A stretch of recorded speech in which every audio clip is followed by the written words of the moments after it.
الحمد لله رب العالمين وصلى الله وسلم وبارك على عبده ورسوله محمد وآله وأصحابه أجمعين أما بعد በኢሕራም ውስጥ ያለ ሰው የተከለከሉ ተግባሮችን በመፈጸሙ ወይም ደግሞ ማድረግ የሚገባውን በመተውና በመሰል ምክንያቶች የተነሳ ፊድያ ወይም በጥቅሉ ማካካሻ ሊያስፈልገው ይችላል። ይህንን ከዚህ በፊት እንደገለጽነው ዑለማዎች በአጭሩ ደም በሚል ስም ውስጥ ሊያካትቱት ይችላሉ። ያ ማለት ሁሌ ይህ ግዴታ ነው ማለት ሳይሆን፣ ማለትም እርድ ሁሌ የማይቀር ግዴታ ይሆናል ማለታቸው ሳይሆን፣ ያው አጠቃላይ መልእክቱን በአጭሩ በዚህ ቃል ለመጠቆም ፈልገው ነው። ከዚህ በፊት አንድ ሰው ግዴታ የሆነበትን ዋጅብ በመተው የተነሳ ማካካሻው ምን እንደሆነ አውቀን ነበር። በዚያ የተነሳ የሚከተለው ፊድያ ወይም እርድ እና ያንን ያልቻለ ሰው የሚኖርበት ምትክ ምን እንደሆነ አውቀናል። ሁለተኛው የማካካሻ አይነት ወይም በጥቅሉ እርድ በሚባለው መጠሪያ ውስጥ ሊካተት የሚችለው ደግሞ አሁን የተነበበልን ነው። ምን ይላሉ ሙአሊፉ? ወታኒ አደሙ ልዋጅቡ ቢልሐልቂ ወተረፉህ ይላሉ። አንድ ሰው ጸጉሩን ሙሕሪም እያለ በመላጨቱ ወይም በማሳጠሩም እዚህ ውስጥ ይካተታል። እንደዚሁም ተረፉህ ምቾትን የሚያስከትሉ መሕዙራት አልኢሕራምን በመፈጸሙ የተነሳ የሚከተለው ግዴታ የሆነ እርድ ማለት ነው። ስለዚህ አደሙል ዋጅብ ማለት እዚህ ላይ ግዴታ የሆነው እርድ ማለት ነው። ግን አማራጭ ይኖረዋል። ማረዱ ግዴታ ብቸኛ አማራጭ አይደለም፣ ወደፊት እንደምናየው ማለት ነው። ያው እንደ ጥቆማ አጭር መጠሪያ ብቻ እንደሆነ አውቀናል። ግን ይሄኛው በምን የተነሳ የሚከሰተውን የማካካሻ ግዴታ የሚያብራራ ነው። እንደ መላጨት እና መሰል መሕዙራትን ወይም በኢሕራም ላይ የሚከለከሉ ተግባራትን የፈጸመ ሰውን የሚመለከት እርድና ያው መሰል ማካካሻ ነው ማለት ነው። የቁል አደሙ ልዋጅብ ቢልሐልቅ። አልሐልቅ የሚለው ቃል ራስን መላጨት ወይም ጸጉርን መላጨት ይፈለግበታል። ግን ይህ እንደ ጥቆማ እንጂ መቆረጥም ተመሳሳይ ነው። ወተረፉህ ወይም ምቾትን የሚያስከትል ተግባር ሲል ይህ በሐዲስ ላይ የተገለጸ ቃል አይደለም። ነገር ግን ዑለማዎች በኢሕራም የተነሳ የሚከለከሉትን መሕዙራት ሁሉንም አንድ አይነት መልክ እንደሌላቸው በጥቅሉ ይስማማሉ እና ከነሱ መካከል ውስኖቹን ለተረፉህ ሲባል ማለት አንድ ሰው ያለ አግባብ የሑጃጆችን ወይም ሙዕተሚሮችን ሀይአህና ሁኔታ በሚጻረር መልኩ ምቾት ውስጥ እንዳይገባ ተብሎ የተከለከሉ መሕዙራት እንደሆኑ ይገልጻሉ። ግልጽ ነው አይደለም? ተረፉህ የሚለው ቃል ከየት እንደመጣ ተረፉህ ምቾትና ድሎት እንደማለት ነው እና አንድ ሰው ሐጅ ላይ እያለ በመሰረቱ ከምቾት የራቀ ነው። ወሊዛሊክ አላህ ሱብሓነሁ ወተዓላ ስለ ሑጃጆች መልእክተኛው ዓለይሂ ሰላቱ ወሰላም ፊል ሐዲሲል ቁድሲ እንደነገሩን ምን ይላል? ሃኡላኢ ዒባዲ ጃኡ ሹዕፈን ጉብራ፣ እነዚህ ባሮቼ ናቸው ጸጉራቸው የተንጨባረረ ሆነው አዋራ የለበሱ ሆነው መጡ። ስለዚህ ከምቾት የራቁ ናቸው ማለት ነው። ግልጽ ነው። ጠይብ አሁን በጥቅሉ ነው ይህንን መልእክት ያብራራል። ተረፉህ የሚባለው እዚህ ላይ የሚፈለግበት እንዲህ አይነት ምቾት ውስጥ እንዳይገባ ተብሎ የተከለከሉ መሕዙራት፣ አዲስ መሕዙራት አይደለም የምንፈጥረው። ከዚህ በፊት ያሳለፍናቸው 10 መሕዙራት አሉ። ከእነሱ መካከል የተወሰኑት የተከለከሉት ያለ አግባብ ምቾትና ድሎት ውስጥ ገብቶ ከሐጅና ከዑምራ መንፈስ እንዳይወጣ ተብለው የተከለከሉ ናቸው የሚል የዑለማዎች እስቲንባጥ ነው። ገብቶናል። እነማን ናቸው ለዚህ ተብሎ የተከለከሉት? አንደኛው ሐልቅ ራሱ እዚህ ላይ የተገለጸው ማለት ነው። ለምን አንድ ሰው ጸጉሩ ላይ ሆነ የሚያስቸግረው ነገር ካለ በመላጨቱ እረፍትና እፎይታ ያገኛል። ስለዚህ ይህም እንደ ምቾት ይቆጠራል። ጸጉር መቆረጥ እንደዚሁ እዚህ ውስጥ ይካተታል። ሽቶ መቀባት እንደዚሁ እዚህ ውስጥ ይካተታል። ተራ ቅባት መቀባትም ራሱ ብዙ ዑለማዎች መሕዙራት ውስጥ ይከቱታል። ከዚህ በፊት አልጠቀስነውም፣ ግን ትክክለኛው መሕዙራት ውስጥ አይካተትም ኢላ በውስጡ ጢብ ከሌለ በስተቀር ያኒ ሽቶ ያለው ቅባት ከሆነ አንዳንድ ሎሽኖች ለምሳሌ ደንበኛ ሽቶ አላቸው። እንዲህ አይነቶችን መቀባት አይቻልም። ከዛ ውጭ ያሉ ቅባቶችን ግን መቀባትን የሚከለክል ግልጽ የሆነ ሐዲስ የለም። ቅድም የጠቀስኩትን መልእክተኛው ዓለይሂ ሰላቱ ወሰላም ሐዲስ ቁድሲ ብቻ የሚያነሱ ዑለማዎች አሉ። ባሮቼ ጸጉራቸው የተንጨበረረ ሆነው አቧራ ለብሰው መጡ ሲል ይህንን የሚጻረር ተግባር መተግበር ተገቢ አይደለም የሚል መነሻ ብቻ ነው። ግን ይሄ በቂ ማስረጃ አይደለም። የዑመር ንግግር ላይ አሂሉ ለሂላሊ ዚል ሒጃ ያኒ ሰዎች ተቀባብተው አምሮ ሲያቸው ምን ሆናችሁ ነው ከሑጃጆች ለየት ብላችሁ እንደዚህ ቅባት ተቀብታችሁ ራሳችሁን ተንከባክባችሁ ማያችሁ? ስለዚህ የዙል ሒጃ ወር ገብቷልና እሱን ምሰሉ ይላቸው ነበር ተብሏል። ግን አንዳንድ ሐዲቶች ላይ እንደዚሁ አንዳንድ አሳሮች ላይ ቅባት የሌለው ሽቶ የሌለው ቅባትን መቀባት ችግር እንደሌለው የሚያሳዩ ዘገባዎች አሉና በዚህ መልኩ ሽቶ በውስጡ ከሌለ መቀባቱ ችግር የለውም የሚለው አመዛኝ ነው ማለት ነው።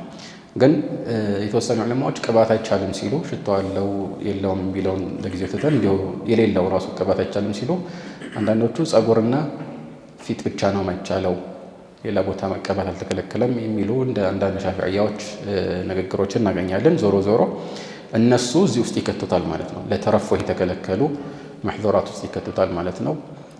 ሌላ ደግሞ እዚህ ውስጥ የሚካተተው መኺጥ ወይም ደግሞ በሰዎች አካል ልክ የተሰፋ ልብስን ማጥለቅ እዚህ ውስጥ ይካተታል። ስለዚህ ይህንን የፈጸመም ራሱ ማካካሻው እንዲገለጽልን ነው ማለት ነው። ሌላው ደግሞ ራስን መሸፈን እንደዚሁ እዚህ ውስጥ ይካተታል። ራስን መሸፈን እዚህ ውስጥ ይካተታል። አንዳንዶቹ ሙቀዲማቱል ጂማዕ ያኒ ከግብረ ስጋ ግንኙነት በፊት ያለው ስሜታዊ ንክኪ ያው የተከለከለ ተግባር ነው። እሱን የፈጸመ ማካካሻው ይሄ ነው ይላሉ። ቀጥታ ጂማዕ ሳይሆን ከጂማዕ በፊት ስላችሁ የግድ ቀጥሎ ጂማዕ አለ ማለት ጂማዕ ካለ አለ ነው። ግን በብዛት ከጂማዕ በፊት የሚፈጸመውን ንክኪ ለማለት ነው እንጂ ጂማዕ የፈጸመ አይደለም። ያልፈጸመ እንዲሁ ብቻ ሙባሸራ ያደረገ ሰው ማካካሻውም እዚህ ውስጥ ይካተታል ይላሉ። ስለዚህ ተረፉህ የሚለው ቃል እነኝህን የሚያካትት ነው። ልክ እንደዚሁ ምንድነው ጥፍርን ማሳጠር ወይም መቆረጥም እዚህ ውስጥ ይካተታል እና እነኝህን ተድላን ወይም ምቾትን የሚያስከትሉ በኢሕራም የተነሱ የተከለከሉ ተግባራትን መፈጸም የሚያስከትለውን ሊገልጽልን ነው ማለት ነው። ሊገልጽልን ነው። ከዚህ በፊት እንደገለጽ ነው አመዛኙ እዚህ ላይ በዑለማዎች አቋም ዙሪያ ካጠናን አመዛኙ ሆን ብሎ የፈጸመን ሰው ብቻ የሚመለከት ሆን ብሎ ሲል ለضرورም እያወቀም ማለት ነው። ማለት ተቸግሮ አማራጭ ስላጣም ቢሆን ማካካሻ ይጠበቅበታል። ምክንያት ሳይኖረውም እንደዚሁ ከፈጸመው ወንጀል ይኖርበታል፣ እንደገና ማካካሻ ይጠበቅበታል። ግን ረስቶ ወይም ባለማወቅ የፈጸመ እነኚህ ነገሮችን በመፈጸሙ ምንም ማካካሻ አይጠበቅበትም የሚለው የተሻለ እንደሆነ አውቀናል። طيب ምንድነው እዚህ ላይ የሚጠበቅበት የሚለውን እኔ ምን አለ وهو على التخيير አለ። ይህ በምርጫ ነው። ስለዚህ አንድ ነገር ብቻ አይደለም፣ አማራጮች አሉ ማለት ነው። على التخيير የተባለው ምርጫዎች አሉት የሚለውን ያስይዝናል። ላይ ምን ነበር ያለው ከዚህ በፊት على الترتيب ብሏል ነበር። ስለዚህ ተኽይር ተቃራኒ ምንድነው? ተርቲብ ነው ማለት። ተርቲብ ማለት ከአንደኛው ወደ ሌላኛው የምትሻገረው ስላልቻልክ ብቻ ነው የሚሆነው። ነገር ግን ተኽይር ከተባለ ቻልክም አልቻልክም አንተ መርጠህ አንዱን መፈጸም ትችላለህ ማለት ነው።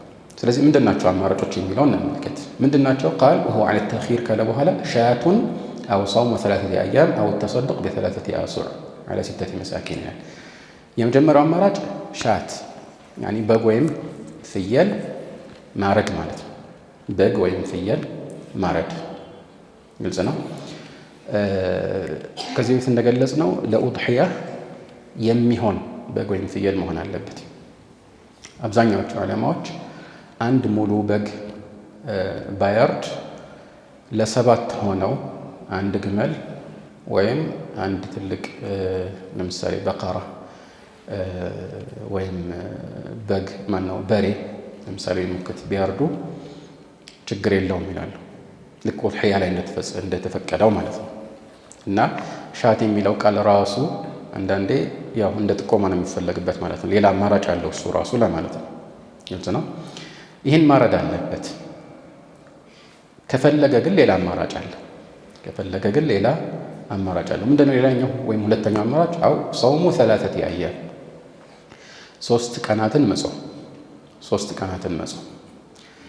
3 ቀናትን ሲጾም በሁሉም ዑለማዎች ስምምነት የትም ቦታ ሆኖ መጾም ይችላል። እዛው ሐጅ ላይም ሆነ ከዛም በኋላ ቢሆን ማለት ነው።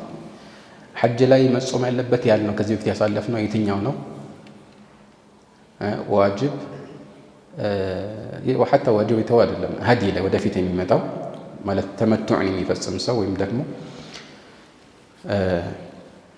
ቂራንን የሚፈጽም ሰው ቁርአን ላይ አላህ ሱብሓነሁ ወተዓላ እንደገለጸልን ፈመን ለም የጅድ ፈሲያሙ 3 አያም ፊል ሐጅ ወ7 ኢዛ ረጀዕቱም። ይሄ ግን ይለያል።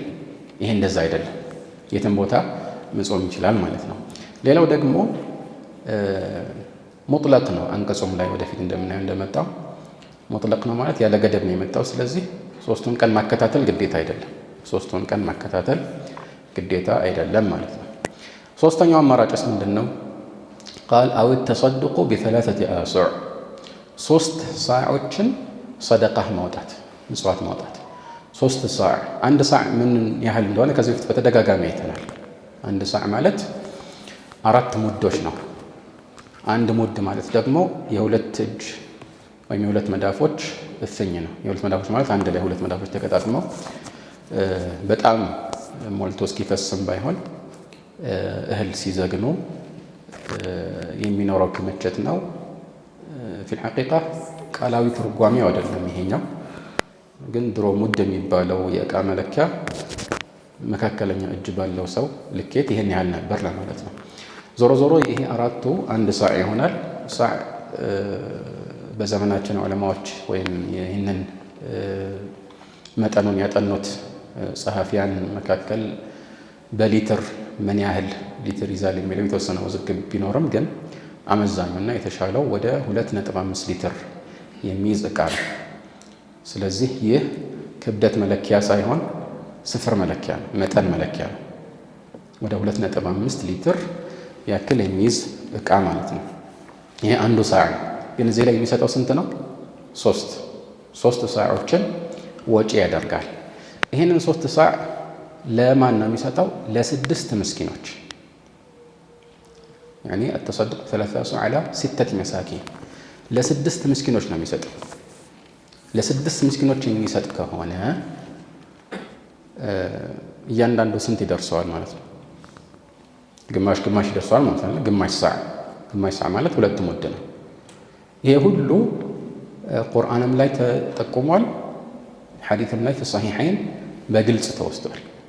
አላህ ቁርአን ላይ ፈመን ካነ ሚንኩም መሪደን አው ቢሂ አዘን ሚን ረእሲሂ ፈፊድየቱን ሚን ሲያሚን አው ሰደቀትን አው ኑሱክ ይላል። ከእናንተ መካከል በሽተኛ የሆነ ወይ ጭንቅላቱ ላይ ደግሞ የሚያስቸግረው አዛ ያለበት ካለ እነኚህ ነገሮችን ከ3ቱ አንዱን መርጦ መስራት ይችላል ማለት ነው። አው ቢሂ አዘን ሚን ረእሲሂ አዛ ጭንቅላቱ ላይ ለምሳሌ ልክ ከዕብ ብን ዑጅራ እንደነበረበት ማለት ነው። ተባይ ካለበት ያንን ለማስወገድ ብሎ ጸጉሩን መላጨት ግድ ከሆነ ማድረግ ይችላል። ግን ለዚህ ተግባሩ ማካከሻ ያስፈልገዋል። አዛ የሚለውን ቃል የጠቀስ ተውኪድ ያደረግኩት ወይም ትኩረቱ እንዲሰጡ ያደረግኩበት ምክንያት ይህ በጥቅሉ ዑለማዎች ዘንድ እንደ እስጢላህ ፊድየቱል አዛ ይባላል። ይሄ ሁለተኛው ሙአሊፍ የገለጹት ባጭሩ ሲገለጽ እንዲህ አይነት አማራጭ ያለበት ማካካሻ ምን ይባላል? ፊድየቱል አዛ ስለዚህ ኪታብ ላይ ፊቅህ ኪታብ ሐዲስ ኪታብ ላይ ፊድየቱል አዳ የሚል ካገኘን የሚፈለግበት እነኚህ 3 አማራጮች ያሉበት ፊድያ ወይም ማካካሻ ቤዛ ነው ማለት ነው። ግልጽ ነው አይደለም? ምን አለ ቁርአን ላይ ፊድየቱ ሚን ሲያሚን ወይ እንግዲህ ጾም የመጀመሪያ አማራጭ ማለት ነው። አው ሰደቀትን አው አስሉ ምንድነው? ተኽይርን ያሳያል። የአው ብቸኛ መልእክት ይሄ ነው ማለት አይደለም። በአረብኛ ግን በብዛት አስሉ ይሄን የሚያሳይ ተኽይርን ያሳያል፣ አማራጭ እንዳለ ያሳያል ማለት ነው። ፈፊድየቱ ሚን ሲያሚን አው ሰደቀት ወይም ደግሞ ሰደቃ አው ኑሱክ ያኒ የሚታረድ እንስሳ ማለት ነው። ይሄ እንግዲህ በጥቅሉ የተገለጸው ሐዲስ ላይ ግን በደንብ ተብራርቷል። في الصحيحين من حديث كعب بن عجرة ይህንን አንቀጽ አስመልክቶ ይላል ነዘለት ፊየ ኻሷ ወሂየ ለኩም ዓማ እኔን ብቻ በተመለከተ የወረደ ነው፣ ነገር ግን ያው በጥቅሉ ሕክሙ ወይም ፍርዱ ለእናንተ ለሁላችሁም ነው አለ። ግልጽ ነው። ቃል ሑሚልቱ ኢላ ረሱሊላሂ ሰለላሁ ዐለይሂ ወሰለም ዓም አልሑደይቢያ ወልቀምሉ የተናሰሩ ዐላ ወጅሂ ወደ መልእክተኛው ዐለይሂ ሰላቱ ወሰላም ሰዎች ይዘውኝ ተሸክሞኝ ነው የሄዱት ይላል። ቅማል በፊቴ ላይ እንደዚህ እየረገፈ ይላል። ለምን በእንግዲህ የረጅም ጉዞ በተለይ በድሮ ጊዜ ምንም ሳይጠለሉ መታጠቢያ በቀላሉ በማይገኝበት ሁኔታ ሲጓዙ ይሄ ነገር ሊያጋጥማቸው ይችላል እና መልእክተኛው ዐለይሂ ሰላቱ ወሰላም ይህንን ሲያዩ ምን አሉ? ማ ኩንቱ ኡራ አልወጀዐ በለገ ቢከ ማ አራ አው ቃለ ማ ኩንቱ ኡራ አልጀህደ በለገ ቢከ ማ አራ። ሁለቱም እዛው ሐዲስ ላይ ተጠቅሰሩ ወይ ይሄንን ወይ ይሄን ብለዋል ማለት ነው። እና ህመሙ እኮ እዚህ አሁን የማየው ደረጃ ላይ የደረሰብህ አልመሰለኝም ነበር አሉ። አተጅዱ ሻያተን አሉት፣ ታገኛለህ ወይ የምታርደው እንስሳ አሉት። ቃለ ላ ቃለ ሱም 3 አያም አው አጥዒም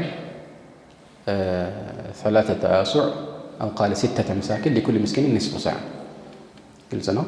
ሌላ ቦታ ላይ ቃለ አው አጥዒም ፈረቀን። ፈረቅ ምንድን ነው? 3 ሰዓ ማለት ነው። ዞሮ ዞሮ 3 ሰዓ ፈረቅ የሚባለው ለ6 ምስኪን አሉት። المهم ሌላኛው ዘገባ ላይ በግልጽ ሊኩል ምስኪን ኒስፉ ሰዓ ለእያንዳንዱ ምስኪን ግማሽ ሰዓ ይደርሰዋል ብለው በግልጽ ተናግረዋል። ግልጽ ነው። እና የእህሉ አይነት ቢለያየም በአመዛኙ የዑለማዎች አቋም መሰረት ለውጥ የለውም። ለምን አንዳንድ መዝሀቦች ላይ ስንዴ ከሆነ ሩብ ሰዓ ይበቃዋል፣ ግማሽ አያስፈልግም ለእያንዳንዱ። ሌላ አይነት ምግብ ከሆነ ነው ብለው አንዳንድ ነገሮችን ተመርኩዘው እንዲህ ብለዋል። ግን የተሻለው ምንም ልዩነት የለውም። ስንዴም ሆነ ሌላም አይነት ጥራጥሬ ወይም የሚሰጥ ምግብ ለድሆች ሲያከፋፍል ለእያንዳንዱ ምስኪን ግማሽ ሰዓ ነው ማድረስ ያለበት። የምግብ አይነቶቹ ምን አይነት መሆን አለባቸው? የተሻለ ወላሁ አዕለም ሻፊዕያዎችና ሌሎች እንዳሉት ልክ ሰደቀተል ፊጥር ላይ እንደተጠቀሰው የሀገሩ ቁት የሆነ በዛ ቦታ ላይ በሚሰጥበት ቦታ ላይ የተለመደ ቀለብ የሆነ ምግብ መሆን አለበት ይላሉ። ቀለብ የሆነ ምግብ መሆን አለበት ይላሉ። ጠይብ፣ ስለዚህ እነኚህ ናቸው አማራጮቹ። ስለዚህ እንደዚህ አይነት ጥፋቶችን ያጠፋ ሰው አማራጭ አለው። በተለምዶ ግን ፈትዋ ስንሰማ በቃ አንተ እርድ አለብህ ይባላል። ላ እንደዚህ አይነት ጥፋት አጥፍቶ ከሆነ በግልጽ መናገር ያስፈልግ። 3 ምርጫ አለ። ከፈለክ ታርዳለህ፣ ከፈለክ ደግሞ ሰደቃ ትሰጣለህ፣ ከፈለክ ጾም 3 ቀን ትጾማለህ ብለን ምርጫውን መግለጽ ይኖርብናል ማለት ነው። እና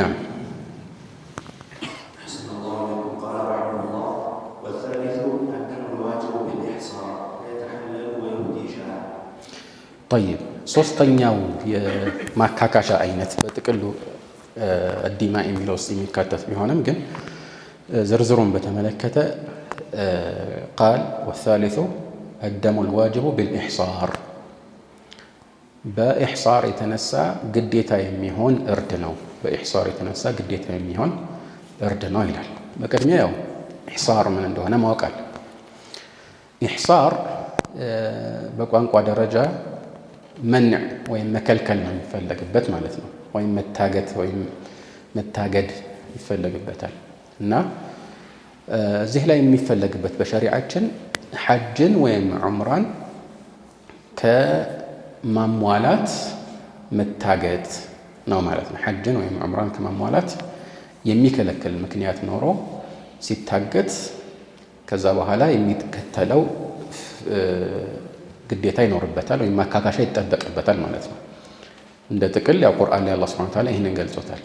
ፈኢን ኡሕሲርቱም ፈመስተይሰረ ሚነል ሀዲይ ወደ ሐጅ ወይም ወደ ዑምራ ከኢሕራም በኋላ እንዳትሄዱ ያን እንዳትፈጽሙ ከታገታችሁ የተቻለ የቀለላችሁን ያክል ሀዲይ ታርዳላችሁ ማለት ነው።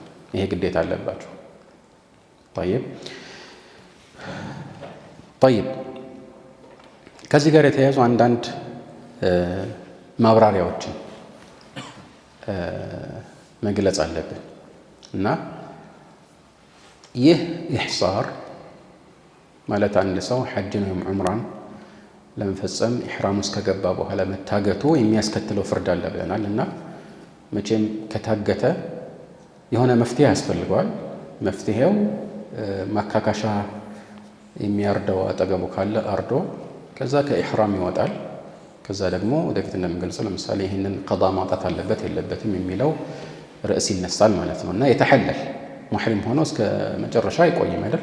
ከዚህ ከኢሕራሙ መውጣት ያስፈልገዋል። ነገር ግን በዚህ መልኩ ከኢሕራሙ መውጣት የሚፈቀድለት ወይም በሌላ አገላለጽ ወይም በቅንፍ ውስጥ ሙሕሰር የሚባለው በምን የተነሳ ሲታገድ ነው የሚለው ውዝግብ አለበት። ደግመዋለሁ። ሙሕሰር የሚባለውና በዚህ የተነሳ ለምሳሌ ተሐሉል አድርጎ ማካካሻ ኖሮበት ከኢሕራም መውጣት የሚፈቀድለት በምን የታገደ ነው? ማንኛውም ነገር ውስጥ ይካተታል ወይስ አይካተትም? ይሄ በዑለሞች መካከል ውዝግብ ያለበት ርዕስ ነው። አብዛኞቹ ዑለማዎች የሚሉት በዋነኝነት አንድ ሰው ሙሕሰር የሚሆነው በጠላት የታገደ ከሆነ ነው። አልዐዱው ምን ማለት ነው? ልክ መልእክተኛው ዓለይሂ ሰላቱ ወሰላም በ6ኛው ዓመተ ሂጅራ ዑምራን ለመፈጸም ከመዲና ተነስተው መካ ሲሄዱ የመካ ሰዎች ገና ከሩቅ ሁደይቢያ የተባለው ቦታ ላይ ከልክለዋቸው ነበር፣ እንዳይደርሱ አገዷቸው አይደለም? ይሄ እዚህ ውስጥ ይካተታል። ጠላት ነው የከለከለው ማለት ነው። እዚህ ውስጥ የሚካተተው ሌላ ነገር ምንድን ነው? አልሐብስ ዙልመን ይላሉ። ይሄ አብዛኛዎቹ ዑለማዎችን አቋም ነው ነግራችሁ ማለት። ከዚህ ውጭ ያሉት አቋሞች ሌሎች ነገሮችን የሚጨምሩ ናቸው፣ በጣም ሻዝ የሆነው ቀውሎች ካልሆነ በስተቀር። ስለዚህ እነዚህ ነገሮች ላይ ያው ከሞላ ጎደል ኺላፍ የለም።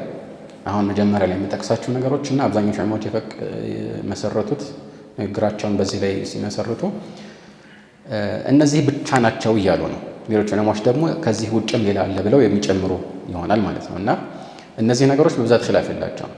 ያኒ አልሐስር ቢልዐዱው ሁወ ሐስር፣ ይሄ ምንም ኺላፍ የለውም። አልሐብስ ዙልመን፣ ይህም በብዛት ኺላፍ የለውም። ምን ማለት ነው? ጠላት ባይሆንም ያለ አግባብ ከታሰረ። ምክንያቱም ጠላት ሲባል ለምሳሌ ልክ እንደ ካፊር ጠላት ለማለት ሊሆን ይችላል። አልሐብስ ዙልመን ጠላት የሚባል ባይሆንም ለምሳሌ ባለስልጣን ወይም እንደዚሁ አቅም ያለው አካል ያለ አግባብ አስሮ እንዳይሄድ ካደረገው እዚህ ውስጥ ይካተታል ይላል። ወይም ፊትና ካለ በቦታ ወደዛ መሄድ የማይቻልበት መንገድ የሚዘጋበት ፊትና ማለት ነው። መንገድ ካለ ሙሕሰር አይባልም። ለምሳሌ በዚህ መንገድ ከሄደ ይያዛል ወይም ጠላት ያግተዋል። ግን ሌላ ደግሞ ሰላም የሆነ ችግር የለበት መንገድ አለ፣ ይሄ ሙሕሰር አይባልም። በዛ ቦታ መሄድ አለበት ማለት ነው። ግልጽ ነው። ጠይብ ይሄ ብቻ ነው አሉ የተወሰኑ ዑለማዎች። ለምን ሲባል አንደኛ አንቀጹ የወረደው ያው ይሄን አስመልክቶ ነው። መልእክተኛው ዓለይሂ ሰላቱ ወሰላም ቅድም እንዳልኳችሁ ሁደይቢያ ላይ በመታገዳቸው የተነሳ አላህ ሕክሙን እየነገራቸው ነው አሉ። በዚህ ላይ ከእብን ዓባስ የተወራ አንድ ዘገባ ላይ ላ ሐስረ ኢላ ቢልዐዱው አው ቃለ ላ ሐስረ ኢላ ሚነል ዐዱው፣ በጠላት ካልሆነ በስተቀር ሐስር የለም። ሐስር የለም ሲል ምን ማለት ነው? ከዚህ ከጠላትና ከመሰል ሁኔታዎች ውጭ ለምሳሌ ታሞ እግሩ ተሰብሮ በሆነ ምክንያት መሄድና ማሟላት ካልቻለ እስኪሻለው ሙሕሪም ሆኖ ይጠብቅና ከዛ በኋላ ሐጁ ካመለጠው ምን ይሆናል? ከዚህ በፊት እንዳልነው የተሐለል ቢዑምራ ሐጅ ከሆነ ያስበው ዑምራ አድርጎ እንግዲህ ሙሕሪም አይደለም ቀጥታ ወደ ካዕባ ሄዶ ጠዋፍ አድርጎ ከዛ ሰዓይ አድርጎ ከዛ ፀጉሩን ቆርጦ ያሳጥሮ ላጭቶ የተሐለል ግልጽ ነው። ዑምራ ከሆነ خلاص ያው ምንም ያው አማራጭ የለውም ማለት ነው። ምክንያቱም ዞሮ ዞሮ በዑምራ ነው ከዚህ መገላገል የሚችለው። ግልጽ ነው። እንደዚህ ይላል። ይሄ ከኢብኑ አባስ የተወራ ዘገባ ላይ ነው ብዙዎቹ አቋማቸውን የመሰረቱት ማለት ነው። የተወሰኑ ዑለማዎች ግን አይ በዚህ ብቻ አይገደብም ይላሉ። በዚህ ብቻ አይገደብም፣ በበሽታ ምክንያት አቅም በማጣት ወይ የሚሄድበት ስንቅ በድሮ ጊዜ እንደነበረ ወይም ደግሞ የሚያወጣው ወጪ ገንዘቡ ሙሉ ለሙሉ ጠፋበት፣ የሚያሳድር የሚያስጠጋው እንደሌለ አመዛኝ በሆነ መልኩ ከተገነዘበ መቀጠል አይችልም ይሄ ሰው ማለት ነው። ቶሎ ወደ ሀገሩ መመለስ ይኖርበታል። ይሄም ተመሳሳይ ፍርድ ይሰጠዋል። ዘሃብ ነፈቃ ግልጽ ነው። ስለዚህ በሽታ እንደዚህ ጉዳት በሽታና ጉዳት ሊለያይ ይችላል። በሽታ ሲባል ውስጣዊ በሽታ ሊሆን ይችላል። ጉዳት ሲባል ለምሳሌ ወድቆ ቢሰበርና የመሳሰሉት ማለት ነው። እና እነዚህ ሁሉም ይካተታሉ። ልክ እንደ አድው ናቸዋል። ከማ ሁወ መዝሀብ አቢ ሐኒፋ ወገይሪሂ። ጠብዓን በጣም ሻዝ የሆኑ ቀውሎች አሉ። በመልእክተኛው ዓለይሂ ሰላቱ ወሰላም ዘመን ብቻ ነው ሐስር ሁክም ያለው እንጂ ከዛ በኋላ ማንም ሰው ሙሕሰር ነኝ ብሎ እዛው ተሐሉል ማድረግ አይችልም የሚል ቀውል እንዳለም ተወርቷል። ይሄንን ዞር ብለን አናየው ምንተው። ከማስረጃ አንጻር የቱ ይሻላል ከተባለ ወላሁ አዕለም ሙሕሰር የሚባለው በጠላት የታገተ ብቻ ሳይሆን በማንኛውም የሚከለክልና የሚያቅብ ምክንያት የታገተ ሁሉ የሚካተትበት ስያሜ ነው። ሕክሙም ይመለከተዋል የሚለው የተሻለ ነው። ይህን ከሚያሳዩ ነገሮች መካከል አንዱ ሐዲስ ዐክሪማ عن الحجاج بن عمرو الأنصاري أن النبي صلى الله عليه وعلى آله وسلم قال من كسر أو عرج فقد حل وعليه حجة أخرى أخرجه الخمسة الإمام أحمد እና أصحاب السنن الأربعة ዘግበውታል። እና በዚህ ላይ መልእክተኛው ዓለይሂ ሰላቱ ወሰላም መን ኩሲረ የተሰበረ ማለት ነው። አው ዐረጀ ጉዳት ደርሶበት ለምሳሌ እግሩ ላይ ለምሳሌ ጉዳት ደርስበት ምንድን ነው ዐረጀና ዐሪጀ የሚለያዩት? ዐሪጀ በቃ ይሄ ባህሪው የሆነ ማለት ነው። ድንገት የመጣ ሳይሆን አንካሳ ነው ሰውየው ከድሮ ጀምሮ። ስለዚህ ይሄ ሰው ዐሪጀ ያዕረጁ ይባላል ማለት ነው። ዐረጀ ያዕረጁ የሚባለው ግን በሆነ ምክንያት ጊዜያዊ የሆነ የእግር ጉዳት ያጋጠመው ለማለት ነው። እንዲህ ያጋጠመው ሰው ፈቀድ ሐል ማለት ፈቀድ ሐል ያኒ ከኢሕራም መውጣት ይችላል ማለት ነው። መውጣት ይችላል ነው። ይሄን ሲያጋጠመው ብቻ ይወጣል ማለት አይደለም። አንዳንዶች እንዳሉት ልክ ጉዳቱ ሲያጋጠመው ከኢሕራም ወጣ የሚል ተፍሲር ትክክለኛ ተፍሲር አይደለም። ግን መውጣት ይችላል ነው የተፈለገበት። ከዛ በኋላ ወዐለይሂ ሐጀቱን ኡኽራ አለ። ምናልባት ይሄን ወደፊት እናብራራዋለን። ሌላ ሐጅ አለበት ግዴታው ማለት ነው። ግልጽ ነው። ይሄን አለ መልእክተኛችን ዓለይሂ ሰላቱ ወሰላም። ግን አይ በጠላት ብቻ ነው ኢሕሳር የሚከሰተው የሚሉት ዑለማዎች ይህንን የመረጃ አቀራረብ አስመልክቶ ምን አሉ? ይሄ ምናልባት እሽትራጥ ያደረገን ሰው የተመለከተ ነው አሉ። ምን ማለት ነው እሽትራጥ ያደረገ ሰው? ልክ ከዚህ በፊት እንደገለጽ ነው አንድ ሰው ኢዛ ሐበሰኒ ሐቢሱን ፈመሒሊ ሐይቱ ሐበሰኒ አው ሐይቱ ሐበስተኒ ካለና የሆነ የሚከለክል ነገር መንገድ ላይ ካጋጠመኝ እዛው ተሐሉል ማድረግ እችላለሁ ብሎ መስፈርት አስቀምጦ ወደ ኢሕራም የገባ ሰው ማለት ነው። ልክ መልእክተኛው ዓለይሂ ሰላቱ ወሰላም ዱባዓ ቢንት ዙበይር ኢብን ዓብድልሙጠሊብ የአጎታቸው ልጅ ማለት ነው መታ ኢኒ ኡሪዱል ሐጅ ወአነ ሻኪያ አለቻቸው። እኔ ታምሜያለሁ ግን ሐጅን እፈልጋለሁ ማድረግ እፈልጋለሁ ስትላቸው ምናልባት ሑጂ ወሽተሪጢ አነ መሒሊ ሐይቱ ሐበስተኒ ሐጅ አድርጌ ግን እሽትራጥ አድርጌ መስፈርት አስቀምጭ ቦታዬ ማለት መሒል የሚለው ከዚህ በፊት ምናልባት እንደጠቆምኩት ተሐሉል የማደርግበት ቦታ ማለት ነው። እዚህ ላይ የሚፈለግበት ወይም መስደርም ሊፈለግበት ይችላል። ብዙ ለውጥ አያመጣም። ለምን ሐይሱ የሚለው ራሱ ቦታውን ይጠቅሳል። ሐይሱ ሐበስተኒ የሆነ ነገር ከያዘኝ አላህ ነው እንግዲህ በቀደር ሰዎችን የሆነ ቦታ ድረስ እንዲሄዱና እንዳይቀጥሉ የሚያደርጋቸውና እዛው የያዝከኝ ቦታ ተሐሉል እንዳደርግ መስፈርት አስቀምጫለሁ ብሎ ከተናገረ ተሐሉል ማድረግ ይችላል አይደል? እዛው የከለከለው ነገር ያጋጠመው ቦታ ላይ ተሐሉል ማድረግ ይችላል። ይሄ እሽትራጥ ጥቅሙ ምንድን ነው? ጥቅሙ ምንም ማካካሻ እንዳይኖርብህ ያደርጋል።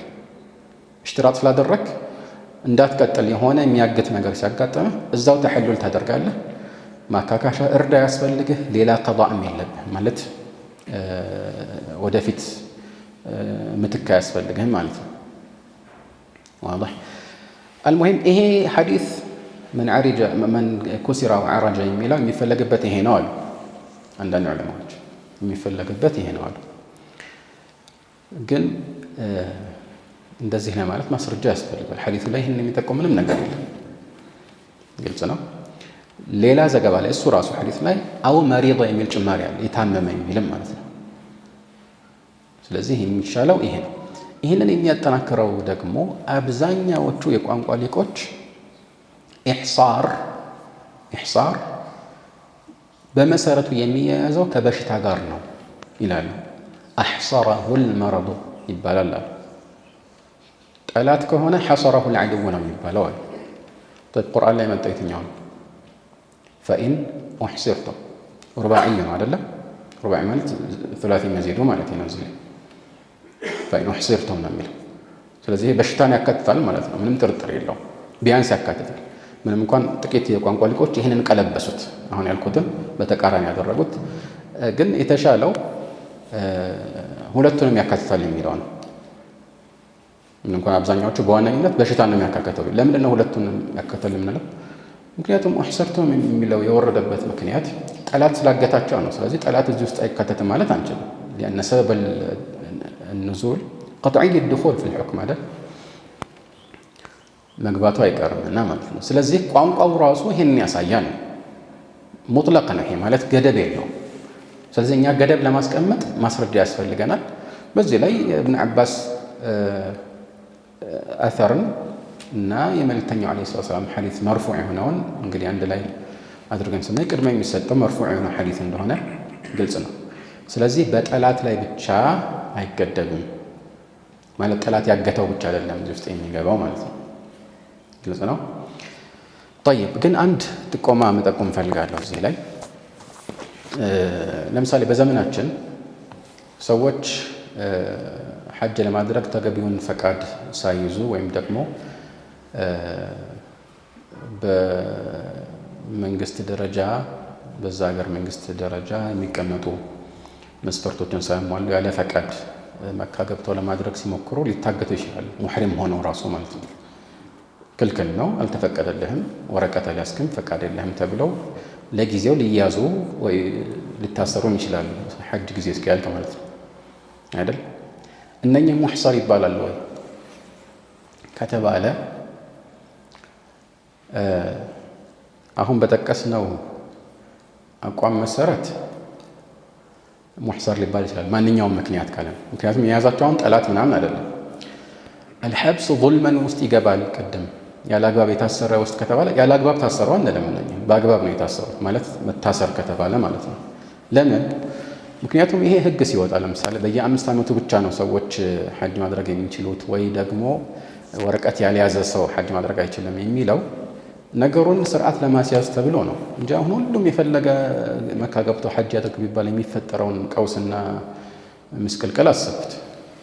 አሁን ራሱ ከባድ ነው አይደለም? እንደዚህ ተንظيم ተደርጎ ያኔ ሰው በዝቶ በየመንገዱ እየተኛ የሆነ ሰው ታሟል ተብሎ ወደሱ አምቡላንስ መሄድ የማይችልበት ሁኔታ ይፈጠራል። ለምን? መንገድ ላይ ሰው ተኝቷል። ስለዚህ ሰው ማስተናገድ እንዲችል ይሄ ህግ መኖሩ ትክክል ነው ማለት መከልከል አይደለም። አንዳንድ ሰው ሲያጋንን አላህ ግዴታ ያደረገውን ሐጅ ማንም አይከለክለኝም ይላል። ሐጅ አታድርግ አይደለም የተባለው። አሁን ሐጅን ስታደርግ በዚህ መስፈርት ይሁን ነው። ይሄ ሲያሳ ሸርዕያ ነው እና ነገርን ስርዓት ማስያዝና ገደብ ማበጀት ሙሉ ለሙሉ መከልከል አይደለም። طيب በዚህ የተነሳ አንድ ሰው ሲታገት ብዙ ዑለማዎች ማለት ሙሕሰር የሚባለው ለምሳሌ መን ሐሰረሁ العدو أو حبس ظلما ሲሉ ምን ይላሉ? አማ መን ሑቢሰ ቢሐቅ ፈለይሰ ቢሙሕሰር ይላሉ። በሐቅ ከሆነ የተያዘው የታሰረ ሙሕሰር አይደለም ይላሉ። ሙሕሰር አይደለም ማለትም ማለት ነው እዛው ተሐሉል አድርጎ መሄድ አይችልም ማለታቸው። አሁንም ኢሕራም ውስጥ ነው ያለው፣ መጠበቅ አለበት። ልክ ሲፈታ እንደምንም ጊዜው ቢያልፍም ሐጁ ካመለጠው ምን ያደርጋል? ቅድም እንዳልኩት ሄደው በዑምራ ተሐሉል ያደርጋል። ግን ዞሮ ዞሮ አይቀርለትም። አሁን ሙሕሰር ነው አይደለም የሚለው በዋነኝነት ከኢሕራም እዛው መውጣት ይችላል አይችልም ነው። ለዚህ ሲባል ነው ሙሕሰር ነው አይደለም። ሙሕሰር ነው ካለን እዛው ተሐሉል አድርጎ መውጣት ይችላል። ሙሕሰር አይደለም ካለን መውጣት አይችልም፣ ከኢሕራም መውጣት አይችልም፣ መጠበቅ አለበት። ሐታ በሽታ በቂ አይደለም ያሉ ሰዎች እስኪሻለው መጠበቅ አለበት ምናምን እንዳሉት ማለት ነው። አሁንም ይህንን አስመልክቶ ከዚህ ቦታ እስኪላቀቅ ወይም እስኪለቀቅ ሰውየው ከቦታው ጠብቆ ከዛ በዑምራ ተሐሉል ማድረግ የሚችለው ሐጅ አምልጦትም ከሆነ በዑምራ ዑምራም ከሆነ ያው ዑምራውን ይጨርስ ነው። ግን ዑምራ ከሆነ ዑምራውን ስላደረገ ምንም ማካካሻ አይጠበቅበት። ለምን የነየተውን አድርጓል። ሐጅ ካመልጠው ግን ከዚህ በፊት ያልነው ማካካሻ እና ቀዷ ይጠበቅበታል ማለት ነው። ግልጽ ነው። ስለዚህ ባጭሩ ሙሕሰር የሚባለው በጠላት የታገተ ብቻ አይደለም። አብዛኞቹ ዓለሞች ሻፊዕያዎችን ጨምሮ ወይ በጠላት የታገተ ነው አሉ፣ ወይ መን ሑቢሰ ዙልመን ግልጽ ነው አይደለም፣ አው ኡሕሲረ ቢፊትና የሆነ ፊትና ኖሮ ለምሳሌ መጓዝ የማይችልበት ደረጃ ሌላ መንገድ የሌለበት ሁኔታ ላይ ሲሆን ነው ብለው በዚህ ብቻ ገድቦታል ማለት ነው። ጠይብ በዚህ የተነሳ ግዴታ የሚሆነው የእርድ አይነትን እዚህ ላይ ሙአሊፉ እየገለጹልን ነው ማለት ነው። ቃል አደሙ ልዋጅቡ ቢልኢሕሳር አደሙ ልዋጅብ ቢልኢሕሳር አለ። ምንድን ነው ይሄ አደም እዚህ ላይ የተፈለገበት? ፈመስተይሰረ ምን ልሀዲ አለ ቁርአን ላይ ያለ ፈኢን ኡሕሲርቱም ፈመስተይሰረ ምን ልሀዲ። ስለዚህ ወይ አንድ በግ ወይ አንድ ፍየል ለኡድሕያ መታረድ የሚችል አንድ በግ ወይ አንድ ፍየል ማለት ነው። ከዛ በላይስ ትልቅ ነገር ካረደ ሚንባ በኋላ ችግር የለው። አይኔ ትልቅ በግ ምንድን ነው ትልቅ በሬ ነው ማርደው ካለ ችግር የለው፣ እኛ አዝነንልንህ እንጂ ከፈለግ ችግር የለም። ግመልን ማርዳለሁ ካለ ችግር የለም። ግን ግመል ለሰባት እንካፈል ካለም ችግር የለውም። ግልጽ ነው። ለሰባት መካፈል ይችላል ልክ ኡድሕያ ላይ እንዳለው። ጠይብ ምን አሉ እዚህ ላይ ፈየተሐለል የተሐለል የት ቦታ ነው ተሐለል የሚያደርገው? እዛው ቦታ ማለት ነው። አሁን እኮ ሐጅ እና ዑምራን ጨርሶ መፈጸም ያልቻለን ሰው አስመልክቶ ነው የምናወራ አይደል? በነገራችን ላይ ይህ ሁሉ የሚመለከተው ኢሕራም ውስጥ ከገባ በኋላ ከተያዘ ነው። ይሄ ግልጽ ነው። መቼ ኢሕራም ውስጥ ሳይገባ በፊት ቢያዝ ምንም ነገር የለበትም። ምን ችግር አለ? ምክንያቱም ዋናው ቁም ነገር ኢሕራም ውስጥ የገባ ሰው መጨረስ አለበት ስለተባለ ያንን እንዴት መጨረስ ይችላል የሚለው ጥያቄ ነው። ወአቲሙ ልሐጀ ወልዑምረተ ሊላህ ስለተባለ ግን ጭራሽ ያልገባ ሐታ ንያ ኖሮ ተንቀሳቅሶ ቢሆን ማለት ነው ይሄ ምንም ችግር የለበትም። ግልጽ ነው። ፈየተሐለል ስለዚህ የተሐለል ማለት ምንድነው? ከኢሕራም ይወጣል። አሁን እዚህ ላይ ጥያቄ ይነሳል። ከኢሕራም ለመውጣት እንግዲህ አሁን ዑምራ የጨረሰ ሰው አይደለም የምናወራው፣ ሐጅ የጨረሰ ሰው አይደለም የምናወራው፣ ያልቻለ ሰው ነው። ከዚህ ከኢሕራም ለመውጣት ጸጉሩን ወይም ጠብዓን ጸጉሩን መቆረጥ ወይም መላጨት ግድ ነው ወይስ አይደለም? ኺላፍ አለ ማለት መካከል። የሚገርመው አብዛኞቹ ዑለማዎች ግድ አይደለም ይላሉ። ለምን? ቁርአን ላይ ፈኢን አሕሲርቱም ፈመስተይሰረ ሚነል ሀዲ ነው እንጂ ያለው ሌላ ነገር አላለም ይላሉ። ግን የተሻለውና ሻፊዕያዎች የመረጡት ምንድን ነው? የግድ ወይ መቆረጥ ወይ መላጨት አለበት። ለምን? ምክንያቱም መልእክተኛው ዓለይሂ ሰላቱ ወሰላም እንደዚህ ሲታገቱ ያንን ያደረጉት። ሑደይቢያ ላይ እኮ መልእክተኛው ዓለይሂ ሰላቱ ወሰላም ጭንቅላታቸውን ተላጩ። እንዲያውም ሰሓቦች የዛን ጊዜ በሙሽሪኮች ለተከለከሉ እልህ ይዟቸው እንዴት እንዲሁ በቃ እሺ ብለን ለነሱ ተሸንፈን አሁን እንላጫለን ዑምራችንን ሳንፈጽም ሲሉ መልእክተኛው እንግዲህ ስምምነት ስለፈጸሙ ግድ የለም ተላጩ አላቸው። ትንሽ አመነቱ ሰሓቦች አይደል? ወደ ኋላ ቀሩ። በዚህ ጊዜ ገብተው ኡሙ ሰለማን ሲያማክሩ ማንንም አታናገር፣ የሚላጭልህን ሰው ጥራና አንተ ተላጫለህ። በዚህ ጊዜ መልእክተኛው ማንም ሳይናገሩ ሰው እያየ ሲላጩ ሁሉም በቃ ተስፋ ቆረጡና መላጨት ጀመሩ። አንዳንድ ዘገባዎች ላይ አዘዙ መልእክተኛው ኢንሓሩ ሀዲየኩም ወሕሊቁ ሩኡሰኩም አሉ። የምታርዱትን እረደዋል አሁን እዚሁ ባላችሁበት ቦታ ማለት ነው እና ራሳችሁን ተላጨዋሉ። ግልጽ ነው። ይህንን ያጠናክራል። ይበልጥ የሚያጠናክረው ደግሞ ቁርአኑ ላይ ወላ ተሕሊቁ ሩኡሰኩም ሐታ የብሉገ ልሀድዩ መሒለህ ይላል እና ይሄ ነስ አይደለም። በእርግጥ የያዛችሁት ሀዲይ ተመቱዕ ለምሳሌ ወይ ለዑምራ ሀዲይ ይዞ መሄድ ይቻላል ማለት ነው። ለመሰል ሁኔታ ተጨማሪ እንግዲህ ግዴታ የግድ ሁሉ ቦታ አይሆንም። ሙዕተምር የሆነ ሰው ሀዲይ ግዴታ አይሆንበትም፣ ግን ይዞ መሄድ ይችላል። ይህንን ቦታው ሳይደርስ ከዕባ አካባቢ ያኒ ሐረም ክልል ውስጥ ማለት ነው ደርሶ እስኪታረድ ድረስ አትላጩ ይላል። ምንም እንኳን ይሄ ለፍዬ እንደምጠቅሰው በሁሉም ዑለማዎች ስምምነት የተረጋገጠ ሳይሆን የተወሰኑት ይሄ ተርቲቡ ግድ አይደለም ይላሉ። ዞሮ ዞሮ ይህንን ሊያጠናክር ይችላል ከመላጨት ጋር እያያዘው። ለምን አስሉ ሄዶ ሲጨርስ ከኢሕራም የሚወጣበት አንድ ኑሱክ ነበረ። ኑሱክ ነው አይደለም የሚለው ኺላፍ እንዳለው ማለት ነው። ኑሱክ የአንድ የሐጅ የዑምራ ስርዓት። ስለዚህ ሙሉ ለሙሉ ማድረግ ካልቻለ የሚችለውን ያደርጋል ማለት። አሁን የሚችለው ምንድን ነው? ከሐጅ ከዑምራ ለመውጣት ይሄንን ወይ ከኢሕራም ለመውጣት በተሻለ ቋንቋ ከኢሕራም መውጣት ጸጉሩን መቆረጥ ወይም እንትኑ የተሻለ ነው ማለት ግዴታ ነው የሚለው ቀውል የተሻለ ነው ማለት ነው። የተሻለ ነው ሲባል ሙስተሐብ ነው ማለት አይደለም። ግዴታ ነው የሚለው አባባል የተሻለ ነው።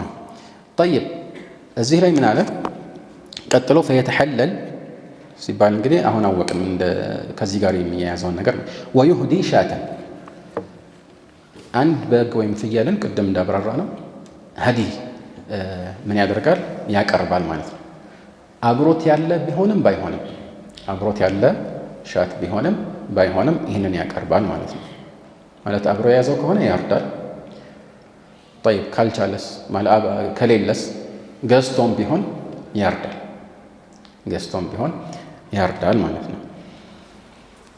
ጠይብ እዚህ ላይ ቅደም ተከተሉ ግዴታ ነው ካለን ማለት መልእክተኛው ዓለይሂ ሰላቱ ወሰላም እንዳደረጉት ሶሒሐይን ኸاصةً ፊ ሶሒህ ቡኻሪ መጀመሪያ ምን አደረጉ? ተላጩ። ከዛ አፍወን መጀመሪያ አረዱ ከዛ በኋላ ነው የተላጩት። ሐዲስ ላይ እንደዛ ነው። ስለ ሙሕሰር ነው የምናወራው።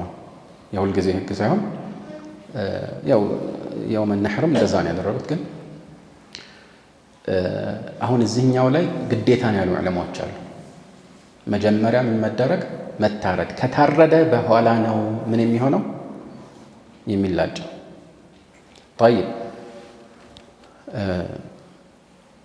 በዚህ መሰረት ቅደም ተከተለው መጠበቅ ግዴታ ነው ማለት ነው። ግን ይሄ ተግባራቸው ይህንን ያሳያል። አንዳንድ ቦታ ላይም ተርቲቡን የሚያሳይ ቃና ተናግረዋል። እረዱና ከዛ በኋላ ተላጩ ብለዋል። ግን ሌላ ያኒ ቦታ ላይ የውመ ነሕር ሐጁን አሟልተው ሐጀቱል ወዳዕ መልእክተኛው ዓለይሂ ሰላቱ ወሰላም ይህንን ቢያደርጉ ቅድሚያ እርድ ከዛ በኋላ ጸጉርን መላጨትን ቢፈጽሙም ግን ብዙ ሰው መጥቶ ጠይቋቸዋል። ኢብኑ ዐባስና ሌሎች ሐዲሶች ላይ መጀመሪያ ጸጉሬን ቆረጥኩኝ ምን ከማድረግ በፊት ከማረድ በፊት እና እንዲህ አይነት ጥያቄዎች ሲጠየቁ ለሁሉም መልእክተኛው ዓለይሂ ሰላቱ ወሰላም የሰጡት መልስ ምን ነበር? በዛን ቀን ኢፍዐል ወላ ሐረጅ ችግር የለውም ብትሰራ ማለት ተርቲቡ ግዴታ አይደለም። ስለዚህ እዚህም ላይ ያንን መቀበል እንችላለን ማለት ነው። ለምን አንዳንድ ዑለማዎች ግዴታ ነው ብቻ ብለው አልቆሙም። ምን አሉ መሰላችሁ?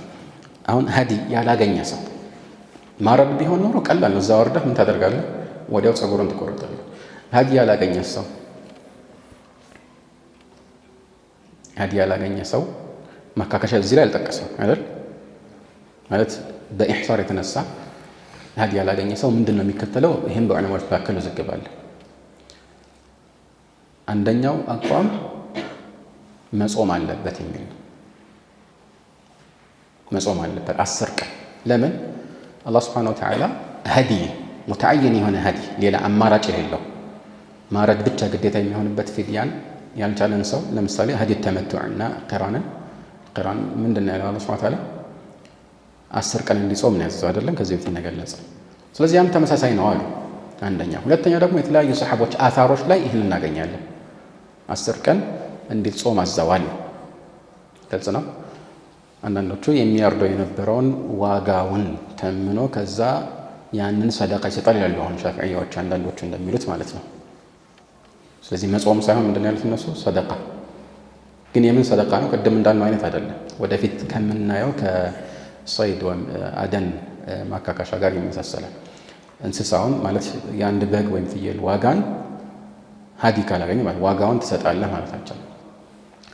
አሁን ይህን የጠቀስኩት ለምንድን ነው? 10 ቀን መጾም አለብህ ይህንን ማረድ ካልቻልክ የሚሉ ዑለማዎች ተሐሉል የምታደርገው ከ10 ቀን በኋላ ነው ይላሉ። አርዳህ ስለሆነ ተሐሉል የምታደርገው እንግዲህ አልሙብደል ያእኹዙ ሑክመ አልበደል አው አልበደል ያእኹዙ ሑክመ አልሙብደል ምትኩ የአስሉን ፍርድ ነው የሚከተለውና አንተ ማረድ ካልቻልክ በማረድ ምትክ የምትፈጽመው 10 ቀን መጾም አይደል? እሱን ካደረግክ በኋላ ነው ይላሉ። ግን የተሻለ ወላሁ አዕለም ቅደም ተከተሉ የተሻለ ቢሆንም ግዴታ አይደለም የሚለው ነው። ስለዚህ ተሐሉል ማድረግ ይችላል ወዲያው፣ ግን ማረዱ ግዴታው ነው ካልን ያርዳል ወዲያውም ቢሆንም ባይሆንም። ግን አሁን የሚያርደው የት ነው? ወደፊት ሙአልፉ ይጠቁሙታል። ግን ከርዕሱ ጋር በተያያዘ ቀጥታ ባጭሩ እናንሳ። የት ነው የሚያርደው? በአብዛኛዎቹ ዑለማዎች አቋም መሰረት ፊል መካን አለዚ ኡሕሲረ ፊህ ነው። እዛው የታገተበት ቦታ ነው የሚያርደው። እዛው የታገተበት ስለ ሙሕሰር ነው የምናወራው። ስለ ሁሉም እርድ አይደለም እያወራን ያለ ነው። ልብ በሉ፣ ስለ ሁሉም አይደለም፣ ስለ ሙሕሰር ነው። ለምን? ምክንያቱም መልእክተኛው ዓለይሂ ሰላቱ ወሰላም እንደዛ ነው ያደረጉት። ሑደይቢያ አይደለም የታገቱት፣ እዛው ነው ያረዱት። ምን ማለት ነው? ልክ ሰይድን አስመልክተው አላህ እንዳለው ለምሳሌ ሀዲየን ባሊገል ከዕባ ለመካ ምስኪኖች እንዲከፋፈል ሀዲዩ ይሄ የሚታረደው እንስሳ እየተነዳ እዛው መካ እንዲገባ እሳቸው ባይነዱት ራሳቸው ሌላ ሰው መላክ ይችሉ ነበር አይደል? ያንን አላደረጉም መልእክተኛው። ስለዚህ ወደዛ መላክ እዚህኛው ላይ ግዴታ አይደለም። እንዲያውም አልኢማሙ ሻፊዒ በእርግጠኝነት እንደሚያወሩት መልእክተኛው ዓለይሂ ሰላቱ ወሰላም ሀዲዩን ያረዱት ፊል ሒል ነው፣ ፊል ሐረም አይደለም። ለምንድን ነው አከራካሪ የሆነው? ፊል ሒል ነው ወይስ ፊል ሐረም? ምክንያቱም ሑደይቢያ ቦታው የሐረም ክልል ጠረፍ ላይ ነው። ትንሽ እርምጃዎች እንደተካሄደ የሐረም ክልል ውስጥ ሊገባ ይችላል። ግልጽ ነው። እና እዛ ገብተው ነው መልእክተኛው ዓለይሂ ሰላቱ ወሰላም ያረዱት። ለምን? ሰላት ሰዓት ሲደርስ ገብተው ይሰግዱ ነበር ተብሏል። እዛ ታግተው ባሉበት ማለት ነው። የሐረም ክልል አድሮ ስለሚበልጥ እና ወይስ ሒል ላይ ነው? የተወሰኑ ዑለማዎች ላይ ሒል ላይ ነው አስለን። ከዚህ አንጻር መላክ አያስፈልግም። መላክ የሚያስፈልገው ወደ መካ ማለት ነው። ሀዲዩን መላክ የሚያስፈልገው ሌሎች ቦታዎች ላይ ነው እንጂ እዚህ ላይ አይደለም የሚል አቋም አላቸው ማለት ነው።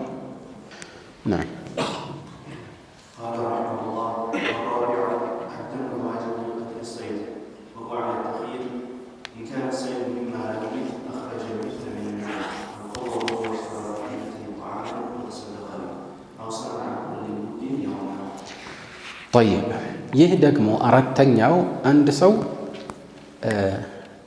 የአደን እንስሳን በመግደሉ የተነሳ የሚጠበቅበትን ማካካሻ የሚያብራራ ነው።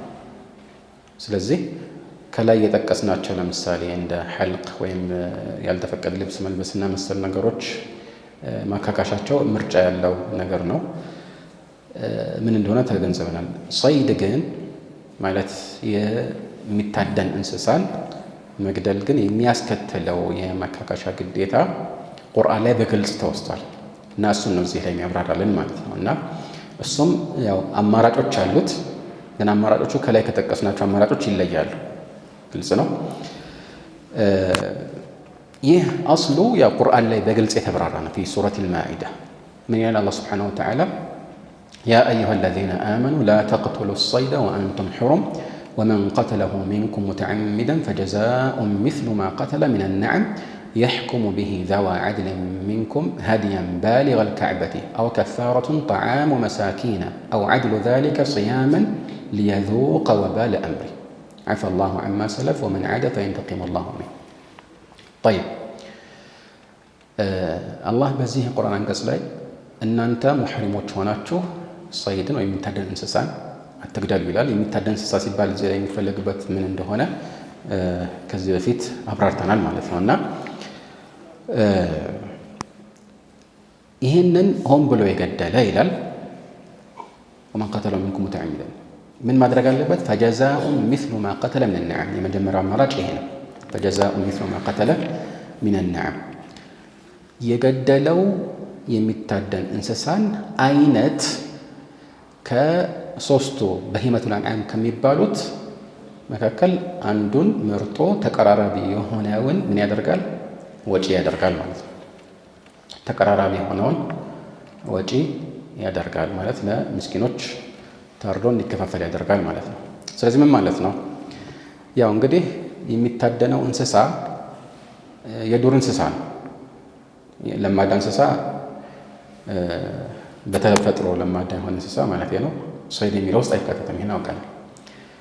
ግን የዱር እንስሳን ከገደለ የገደለው የዱር እንስሳ ምንም አይነት ይሁን ያንን ለማካካስ ከሶስቱ በሂመቱል አንዓም ከሚባሉት ዘሮች አንደኛውን መርጦ የሚቀርበውን ለድሆች አርዶ ያከፋፍላል። ሶስቱ ማለት እነማን ናቸው? አልኢብል ወልበቀር ወልገነም አው ሻት ማለት ነው። ግልጽ ነው። አልኢብል ምንድን ነው? ግመል። አልበቀር ያው የቀንድ ከብት ማለት የምናውቀው ላምና በሬ። ሻት የሚለው ደግሞ በግና ፍየል ማለት ነው። ወንድም ይሁን ሴት ያኒ ቁርአን ላይ ሰማንየቱ አዝዋጅ የተባለ ይሄ ነው። 8 ጥንድ 4 ናቸው። አጠቃላይ 8 ማለት ወንድና ሴት ማለት ነው አይደል? እንዴት 8 ሆነው? በግና ፍየልን ስንለያየው ማለት ለሁለት ስንከፍል 4 አይነት ይሆናል በአይነት አይደለ? በግና ፍየልን ለሁለት ከከፈል ነው። ስለዚህ ከዚህ ተመሳሳይ የሆነው መርጠን ለምሳሌ አንድ ሰው እንበልና ሚዳቆ ነገር ገደለ፣ አደን ሙሕሪም የሆነ ሰው ይህንን ማድረግ አይፈቀድለት። ምን እንለዋለን? እንግዲህ ከሶስቱ የሚለው የተሻለ ጥቅል የሆነ ገልጻ ስለሆነ ማለት ነው። ከኢቤል ወይም ምንድነው ስሙ ግመል፣ ከቀንድ ከብት ወይም ከበሬና ከላም ወይም ከበግና ከፍየል የትኛው ነው ለሚዳቆ የሚቀርበው? ትልቁ አጋዘን አላልኳቸው፣ ሚዳቆ አነስ ያለችው በግና ፍየል ነው የሚቀርበው አይደለም። ስለዚህ ከበግ ወይም ከፍየል አይነቱን ራሱ መርጠን ለምሳሌ ከአይነት አንጻር ብቻ ሳይሆን ከእድሜና ከአካልም አንጻር ይሄን የሚያክል አንድ ሙክት በግ ለምሳሌ ወይ ደግሞ እንዲህ አይነት ፍየል አርደህ ለድሆች ማከፋፈል አለብህ ይባላል። طبعا እዚህ ላይ የግድ የት መድረስ አለበት? ይሄ የሚታረደው ቁርአን ላይ በግልጽ ተናግሯል አይደለም? يحكم به ذو عدل منكم هاديا بالغ الكعبة ካዕባ ሲባል ሐራም ክልል ማለት ነው። የሚደርስ ይፈርዳሉ ነው። ሁለት ሰዎች ይፈርዳሉ። አሁን እንዴት እንደሚፈርዱ እናያለን። ምን አሉ እዚህ ላይ ሙአሊፉ ኢን ካነ الصيد مما له مثال ይሄ የሚታደነው የዱር እንስሳ ሚስል ያለው ማለት አምሳያ ያለው ከሆነ طيب አምሳያ ያለው ከሆነ አሁን እንዳልነው አምሳያውን አርዶ ማካፈል አለበት እንላለን። ከሶስቱ አይወጣም ያቸዋል። ከሶስቱ በጥቅል ዘሮች ወይም ከአራቱ እንበል አይወጣም። አምሳያው የሚታየው በምንድን ነው? ምንድን ነው የሚያመሳስላቸው ነገር? ቅድም የጠቀስኩት ምሳሌ ቀላል ነበር። ለምን ይቀራረባል? ሚዳቋና በግ ወይ ፍየል ማለት ነው። ግን በተቻለ አቅም በሆነ መልኩ ማመሳሰል ከቻለን እናመሳስላለን። ከምን አንጻር? ከቅርጽና ከሁኔታ አንጻር እንጂ ከዋጋ አንጻር አይደለም። ግልጽ ነው አይደለም? አንዳንድ ዑለማዎች እንደዛ ብለዋል። አብዛኛው ዑለማዎች የሚሉት ከቅርጽና ከሁኔታ አንጻር። ለምሳሌ ሰሓቦች ራሳቸው ይሄ ነገር ተከስተው ልክ ቁርአን ላይ እንደተገለጸው ሁለት ታማኝ የሆኑ ሰዎች አይተው ተቁይም አድርገው ማለት እንትኑን አይተው አንተ እንዲህ አይነት ነገር ነው ማውጣት ያለብህ ብለው የፈረዷቸው ፍርዶች አሉ አይደለም? ከፈረዷባቸው ፍርዶች መካከል አንዱ ነዓም ያኒ ሰጎን የገደለ ምንድን ነው የሚያወጣው? ሰጎን ታውቃላችሁ አይደል? ሰጎን ነው የሚባለው አይደል? አንገቱ ረጅም ምንድን ነው መተኪያ ቁርባን ማካካሻ የሚያቀርበው ከሶስቱ መውጣት አንችልም። ከነ ግመል ከነ ቀንድ ከብትና ከነ በግና ፍየል መውጣት አንችልም። የቱ ነው የሚቀርበው? ይሄ ክንፍ አለው ይሄ ምናምን። ግመል ለምንድን ነው? በሆነ መልኩ ከቅርጽ አንጻር አንገቱን ምናምን ስታዩት ለምሳሌ አይደል? طيب ይሄ ደነቃችሁ ደግሞ ከዚህ በለጠ የሚደንቅ ልስጣችሁ። ሰሓቦች የሰጡት ቀዷ ማለት ነው። ኢብኑ አባስና ሌሎችን ጨምሮ ብዙዎቹ ማለት ይችላል። እርግብ ከሶስቱ ወደ የትኛው ነው የምናስጠጋው? ምን አገናኘ? ይሄ የሚበሩ ትንሽ እንስሳ ነው። እነዚህ ደግሞ ትላልቅ ባለ 4 እግር ናቸው። በግ ወይም ፍየል አሉ፣ ሻት አሉ ለእርግብ ማለት ነው። ይህን ማወቅ አለብን። ለምን ዛሬ በብዛት ሰው ሊያገኘው የሚችለው ይህንን ነው። በዱር በጫካ ምናምን የሚሄድ የለም ዛሬ አይደለም። ሙሕሪም ሆኖ እዛ ሐረም አካባቢ በብዛት ሰው ስንዴ ሲሰጣቸው አይታቸዋል። ይሄ ነው ሊሆን የሚችለው በብዛት ማለት ሊገል የሚችለው በብዛት ይሄን ነው ማለት ነው። ሰው አንድ በግ ወይም አንድ ፍየል አሉ። ዑለማዎች ይህን ሲያብራሩ ምን አሉ? ለምን ሲባል ውሃ አጠጣጣቸዋል ያባቸው لأنها تعب الماء عبا ምን ማለት ነው? አንድ ላይ ምጥጥ አድርጋ ውሃን ትስባለች አይደል? እንትኑ እንደዛ ነው የሚጠጣው። በግና ፍየል እንደዛ ነው የሚጠጣው። የዚህ የእርግብ ውሃ አጠጣጥና የበግና ፍየል ውሃ አጠጣጥ ይመሳሰላል። ግልጽ ነው። ስለዚህ በሆነ መልኩ መመሳሰል ከቻለን በዛ መልኩ ነው የምናመሳስለው ማለት ነው። ግልጽ ነው። يقول أخرج المثل من النعم النعم የሚለው እንግዲህ ሶስቱ እነ ግመል ወይም እነ በሬና ላም ወይም እነ በግና ፍየል ናቸው ብለናል። ከሶስቱ ለዚህ የሚቀርበውን አርዶ ለሐረም ክልል ምስኪኖች ማከፋፈል ነው ማካካሻው ብለናል። ይሄ አንደኛው አማራጭ ነው አይደለም? طيب እዚህ ላይ እንዴት ነው የምናመሳስለው? አሁን በዚህ መሰረት ሁሉም ኢጅቲሃዱ ሊለያይ ይችላል መቼም አይደል? ልብ በሉ።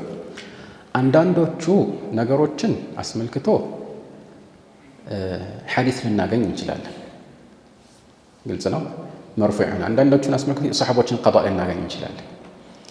የሰሐቦችን ቀዷ ወይም ፍርድ ተላልፈን ዛሬ እንደ አዲስ እኛ ከየትኛው ጋር እናመሳስለው የሚል ኢጅቲሃድ ማድረግ ይፈቀድልናል ወይስ ካልጣን ብቻ ነው ወደ ኢጅቲሃድ የምንመለሰው? ለምን?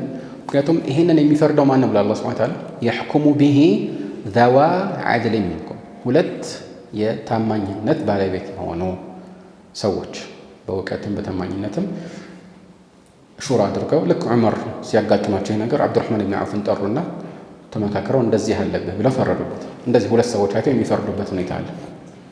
ተግባባ? ከሰሐቦች የበለጠ አድል አለ? የለም አይደል? ልብ በለው። እንደየጊዜው የሚለያይ ነገር አይደለም። አሁን ወደፊት እንደምንገልጸው ስለ ዋጋው አይደለም የምናወራው። የዋጋ ቦታ ላይ ስንደርስ ነዓም ዋጋ እንደ ዘመኑ እንደ ቦታው ይለያያል እናል። ግን አሁን ስለ ዋጋ አይደለም፣ እንስሶቹን ከማመሳሰል አንጻር ነው። ግልጽ ነው አይደል? ይህን አስመልክቶ ለምሳሌ في حديث جابر الذي أخرجه أبو داود وغيره መልእክተኛው ዓለይሂ ሰላቱ ወሰላም ስለ ضبع ጅብ ማለት ነው ضبعን የገደለን ሰው አስመልክቶ ጥያቄ ሲቀርብላቸው ምን ፈረዱ? ሻት አሉ። አሁን እዚህ ላይ ሌላ ኢጅቲሃድ ማድረግ ይፈቀዳል? ضبع የገደለ ዛሬ ሌላ አይነት ፍርድ እንስጥ፣ ሻት ሳይሆን በቀር ወይም ግመል ማለት አንችልም። ግልጽ ነው። በእርግጥ ضبع በነገራችን ላይ ምንድን ነው? የሴቷ ጅብ ስም ነው ضبع። የወንዱ ስም ضبعان። ስለዚህ ضبعان የሚል ቃል ሲያጋጥመን ضبعان ብለን እንደሙሰና እንዳናነው ضبعان አንዱ ወንዱ። ግልጽ ነው። ضبع ይሄንን አይተው ጅብ መብላት ይቻላል ያሉ ዑለማዎች አሉ። ሰይድ የሚባለው ከዚህ በፊት እንደገለጽ ነው የሚበላ እንስሳ ሲሆን ነው ብለን አልነበር? ሐታ አንዳንድ ቦታ ላይ አሰይዱን ሂየ ብለው ጃቢርን ሲጠይቀው አዎ አለ። አኩሉሃ ቃለ ነዓም ቃለ ሰሚዕተ ሃዛ ሚን ረሱሊላህ ሰለላሁ ዐለይሂ ወሰለም ቃለ ነዓም አለው ነው። ግን ይሄ ሌላ ኺላፍ አለው። አንዳንድ ዑለማዎች ላይ አይበላም፣ ግን እዚህ ላይ መልእክተኛው ከሰይድ ጋር ይሄንን ለይተው በሆነ ምክንያት አገናኙት፣ የሰይድ ሁክምን ሰጡት። ያኔ አስሉ ሰይድ ባይሆንም ማለት ነው ይላሉ። አልሙሂም ይሄ ስጋ ይበላል ብለን ሌላ ርዕስ ነው ኺላፍ ያለበት ማለት ነው። طيب ሰሐቦች ሲፈትዋ የሰጡት ቅድም እንዳልኳቸው አይነት ነዓማ ከሆነች ለምሳሌ ሰጎን ከሆነ ግመል፣ የሜዳ አህያ ይሄ ዜብራ የሚባለው ዥንጉርጉሩ እሱ ከሆነስ ምን አሉ ሰሐቦች? ምን ይመስላችኋል? ትልቅ ነው ትንሽ ነው? ስታዩት ተለቅ ይላል አይደል? ስለዚህ በቀራ ነው እሱ። አንድ በሬ ለምሳሌ አሉ ለምን ትልቅ ነው? ግመል ደረጃ አላደረሱት። እንዲህ አይነት ብዙ የፈሰጡት ፍርድ አለ። ቅድም ሐማማ እንዳልኳቸው እርግብን አስመልክቶ ሻታል ከሰሐቦች ቀዷእ ከመጣልን አሉ ብዙ ዑለማዎች ያንን አንተላለፍም አሉ። እዛው ላይ እንቆማለን፣ ያንን ፍርድ ነው የምንሰጠው አሉ። አዲስ ኢጅቲሃድ አያስፈልገንም አሉ። وهذا الأرجح የተሻለው ይሄ ነው። ከዛ ውጭ እስከሆነ ማለት እንስሳው አይነቱ ከሰሓቦች ቀባ የሌለበት እኛ ዛሬ ኢጅቲሃድ ማድረግ ያለብን ከሆነ እናደርጋለን፣ ኢጅቲሃድ እናደርጋለን። እና እያንዳንዱ ክስተት ላይ ሰውየው ሁለት ሰዎችን ጠርቶ ለምሳሌ ይህን አስመልክተው ምን ላውጣ ብሎ መጠየቅ ይችላል ማለት ነው። ግልጽ ነው። በዚህ መልኩ አንደኛው ምርጫን ይፈጽማል። አንደኛው ምርጫ ምንድን ነው ማለት ነው? አንደኛው ምርጫ የገደለው እንስሳ ያይና ከሱ ጋር ከነዚህ ከሶስት ዘሮች የሚመሳሰሉትን አይቶ አንደኛውን ያወጣል። ሐታ እንደ ትልቅነቱና እንደ ትንሽነቱ ሊለያይ ይችላል። ሐታ አንዳንድ ሰሓቦች ፈትዋ ላይ የምናገኘው ምንድን ነው የገደለው እንስሳ ለምሳሌ አነስ ያለ ከሆነ ለምሳሌ አርነብ ምንድን ነው? ጥንቸል ማለት ነው። ጥንቸል የገደለ ሰው የፍየል ግልገል ትልቅ ፍየል አላለም። አያችሁ ፍየል ነው መቼም ግመል አይለም ትንሿ ጥንቸል አይደል? ግን ምን አሉ? የፍየሉንም መጠኑን ቀነስ እናደርገዋለን አሉ። የፍየል ግልገል አነስ ያለ እሱን አርዶ ነው መስጠት ያለበት ይላሉ። ስለዚህ ልክ እንደዚህ ኢጅቲሃድ የሚደረግበት ርዕስ ነው አላህ ቁርአን ላይ የሰጠን የመጀመሪያው ምርጫ ማለት ነው። ሌሎች ሁለተኛውና ሶስተኛውን ምርጫ አስመልክተው ኢንሻአላህ በነገው ትምህርታችን የምንሸፍነው ይሆናል። هذا والله أعلم وصلى الله وسلم وبارك على عبده ورسوله محمد وآله وصحبه أجمعين.